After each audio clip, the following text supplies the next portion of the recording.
Hi, Monarchs. I'm so excited about this week's theme because I love plants. And in my house, I have a lot of succulents. These are all my succulents. And these are different from other plants because succulents, they retain water, they hold water in their leaves. So that's why if you touch any of them and their leaves are kind of squishy, they are holding water in their leaves. So I thought I'd show you around my different succulents here. So the first succulent I have here is a cactus.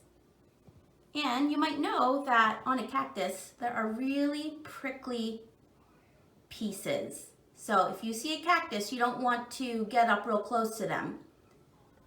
Now this is a little baby one, but if you lived in a dry climate place like maybe Arizona, these can like grow so tall, taller than people. Okay, and there's even a kind of cactus called prickly pear. That's not this one, but it looks similar. And prickly pear, you can make food and drink from it. Okay, this type right here, this is a favorite of mine, donkey tail. And you can see there are kind of like tails growing out of the pot here. So when I had this as a baby, the plant was a baby, they were all like this size, and now it just keeps growing and growing and growing.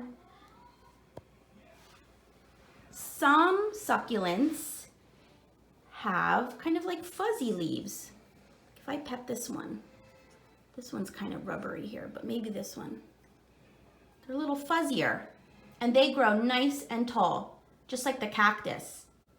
Okay, and in here I have little tiny succulents that'll grow bigger over time. This kind right in here, these kind of like star-shaped in here, that's an echeveria.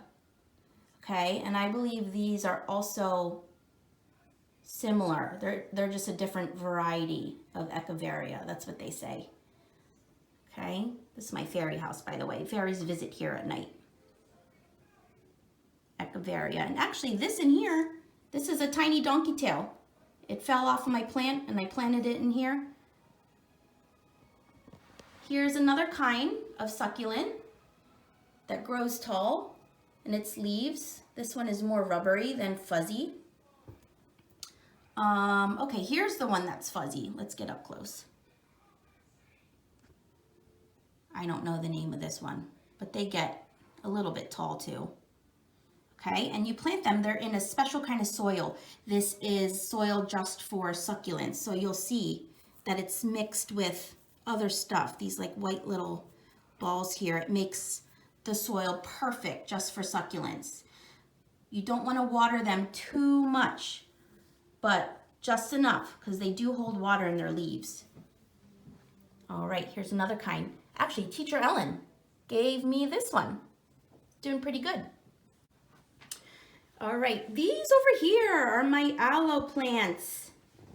So let's start with this one. Teacher Allie gave this to me. Look how cute it is. Okay, this is same thing. It's a little bit bigger. All right, and then this one is an aloe, but look at it. Let's follow it all the way up. Oh my goodness. So sometimes it'll shoot up this long stem and flower at the top there.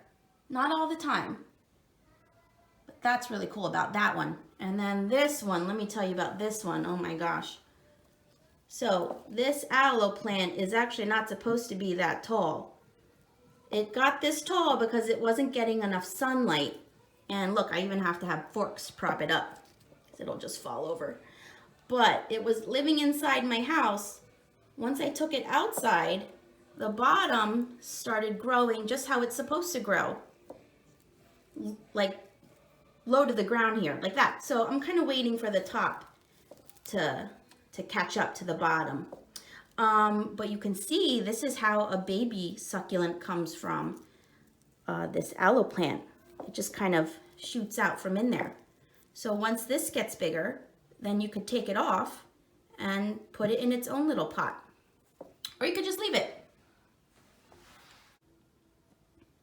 Another one of my favorite here are the jade plants. And there's a few different types. You'll notice this one has, the leaves are lighter green, smaller. These are darker and kind of broader leaves here. Okay, but they grow nice and tall. Look at that.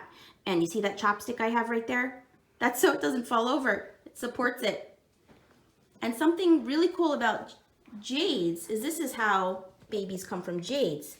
You take a leaf that has fallen, or sometimes if you're careful enough, you could just pluck it right off of there, okay?